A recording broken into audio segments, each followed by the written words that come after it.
આદિપુરના Tagore road પર વરસાદી નાળાની સફાઈ બાદ કચરો ત્યાં મૂકી દેવામાં આવ્યો હતો। સમગ્ર ઘટનાનો અહેવાલ આમતક ટીવી ન્યૂઝ ઉપર પ્રસારિત થતાની સાથે જ મહાનગરપાલિકાનું તંત્ર સફાળું જાગૃત થયું હતું અને રસ્તો સાફસૂફ કરાવી કચરો ઉપાડી લેવામાં આવ્યો હતો। આમ મહાનગરપાલિકાએ પોતાની જવાબદારી નિભાવી અને આમતક ટીવી ન્યૂઝ ચેનલે પોતાનો મીડિયા ધર્મ નિભાવ્યો હતો।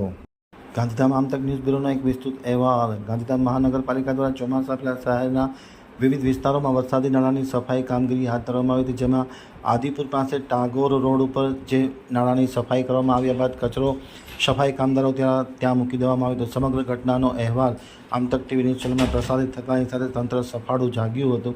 તાત્કાલિક અસરથી આ જે કચરો બાજુમાં મૂકી દેવામાં આવ્યો હતો તે કચરો તાત્કાલિક અસરથી હટાવી લઈ અને આખું નાળું અને આખો રસ્તો ચોખ્ખો ચણાક બનાવવામાં આવ્યો હતો। આમ ખાસ કરીને આમતક ટીવી ન્યૂઝ ચેનલે પોતાનો મીડિયા ધર્મ બજાવ્યો હતો અને મહાનગરપાલિકાના તંત્રવાહકોએ પોતાની જવાબદારી સમજી અને સમગ્ર કામ સુપેરું પાર પાડવામાં આવ્યું હતું।